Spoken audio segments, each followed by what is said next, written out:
Our thing is just to create a really solid foundation in which the vision of what Without Shape, Without Form is created and it's set. And the only way that that is ever going to live on is going to be through the people that are within the organization.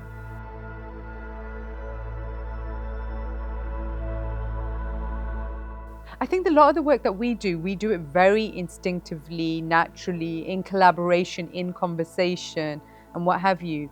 But now I'm starting to see what the sort of the uniqueness that these institutions see in us. When I say that, what I mean is like a freshness, an openness to working. And that's why we called Without, well, actually, there's a very deeper meaning for Without Shape, Without Form, but on the surface, that's why it is Without Shape, Without Form. Let's sit down, let's have the conversation. Let's also be transparent. This is why we're doing it. Why are you interested in doing it? And let's find that middle ground and let's play, because that's where the interesting things come out of. And then the output of all of that intention, people will feel it automatically without having to really offer it obviously and through didactics and through writing. You can just sense that this coming together was done out of joy. I would say there's like 2 start points. Originally in this space that we're in, which now we refer to as Gallery 2, this was the original space. And at that point, Without Shape, Without Form was actually an exhibition. And that was back in 2017. A very small little idea of, we've got this incredible knowledge, let's communicate that through art.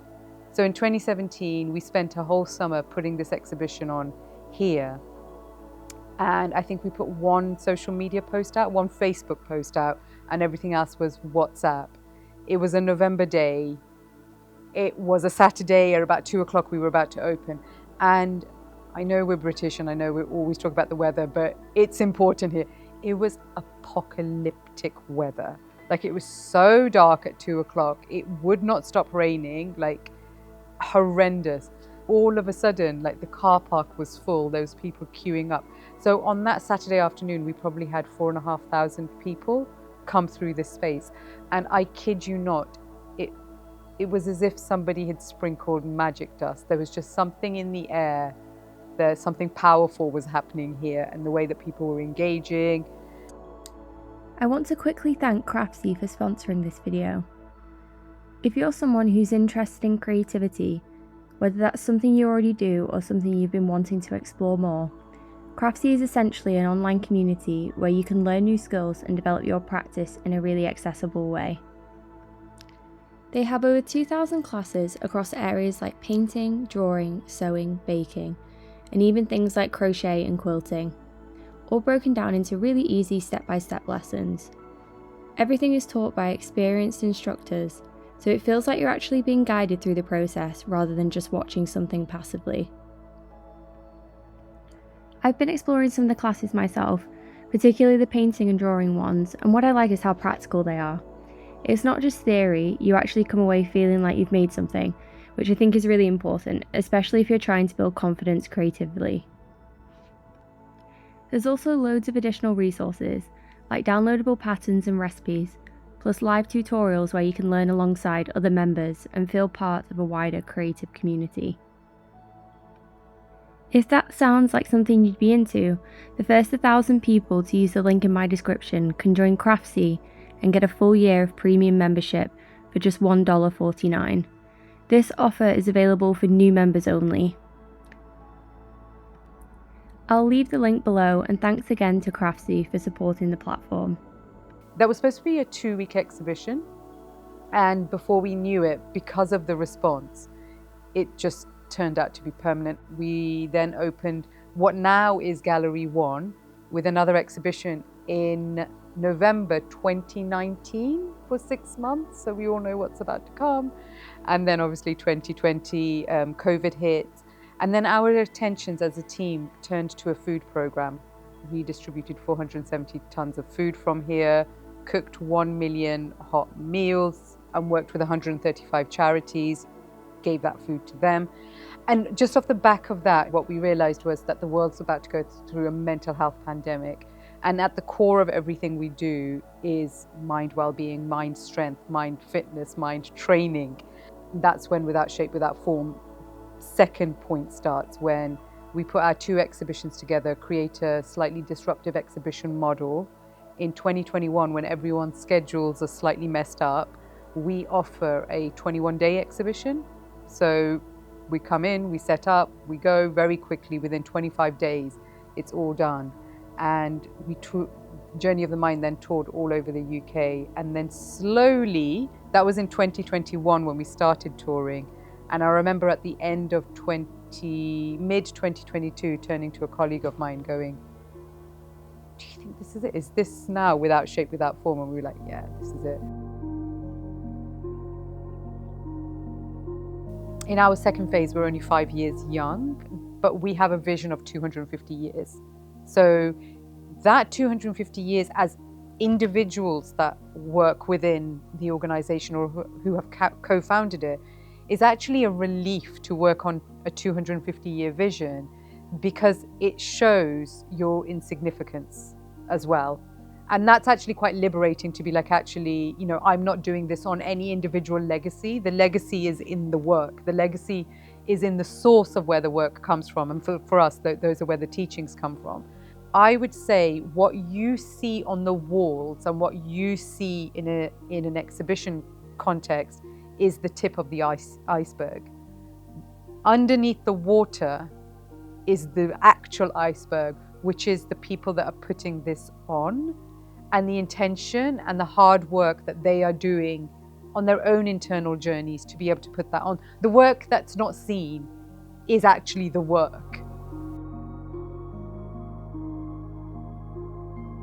If I hone in on one practice, which is the practice of Simran. So Simran's a focus practice for the mind, in which by repeating a neutral 2-syllable word and focusing on your voice completely, thoughts will slowly start eliminating. And it's almost like where mindfulness stops is where Simran starts. And so from that side, that's where we're taking that story of the mind forward from that perspective. Now let's come at it from an arts perspective as well. Now for us, art is this incredible universal language, which with few words, people can connect to it. However, there's a little bit of a challenge here. Not everybody has access to art. And on this side, not everybody has access to knowledge around the mind. So we're looking at two things from two different perspectives. However, to center that all, so at the core of everything is the mind. Now the mind is a light. It has no age, no race, no gender, no socioeconomic background, and no creed. So when we talk about community, we talk about a community that has no age, no race, no socioeconomic background, no race, no creed. So when we're looking at it from that perspective, those are the people that we're talking to, which is everybody. It's an arts organization that has Sikhi at the core of it. And that means what that allows us, it allows a secular space for everyone to feel welcome, to feel safe, to be heard, non-judgmental space. But it also means that the artists that we work with in the future don't have to come from this specific identity politics perspective, if that makes sense. So there's always these two things that we're always working towards, like how we support and work with artists and use art as a portal, but also making sure that we're talking about something that is through art, but also above art, if that makes sense. Choosing Rue and Jasmine, it was kind of quite instinctive. Like, these are artists that we've been looking at for a long time. I was introduced to Jasmine by a friend of mine called Matt Price, who has an incredible publishing company called Anomy that really hones in on celebrating British painting. So that was important. So here we have somebody, an artist like Jasmine, who paints, who comes from a South Asian background and looks at the diasporic experience in an everyday scenario of traveling on the tube, sitting in a park, the individual in the house. And then on the flip side, I was on a panel discussion with Rue. The way she communicates and the way she brings people into her work and the importance of that process for her in being in inverted commas in community really sort of speaks to her. So her work can be sculptural, they're pieces, they're to be activated. It's not just something that you look on, you know, in this case the munji, you sit on it, you look up at the sky and, you know, you're in conversation there. So it's a place of gathering. And I found the juxtaposition between those two artists, one that's looking at self and is looking inwards. And then you've got this other artist that's looking outwards and is trying to bring people together, speaks directly to their personalities. So programming is at the heart of everything that we do. And it's really imperative to us. So much so that that team is actually called Public Practice. It's the Public Practice team. And the idea is that the way we see it is that exhibitions are like the trailer to the story. The main bit or the heart of the whole exhibition or the theme is actually when you practice it. And that practice can come through a talk. It can come through creating workshops, creating opportunities, creating spaces. Sometimes it's just creating a space. It's not like, come here at 3:30 and for 1 hour, you will have this, this, and this. It's just an invitation, especially here. Sometimes it's hard to do when you're partnering with an organization. You know, you're limited in terms of space or you're limited in terms of time that a room is available. Whereas here, what we're trying to say is you are more than welcome to keep coming back, not only to just look at the exhibitions, but also to sit and maybe like in reflections, we've got a piece of work that's called the Whisper Box. You can just sit in that box, but it's just a moment to desensitize.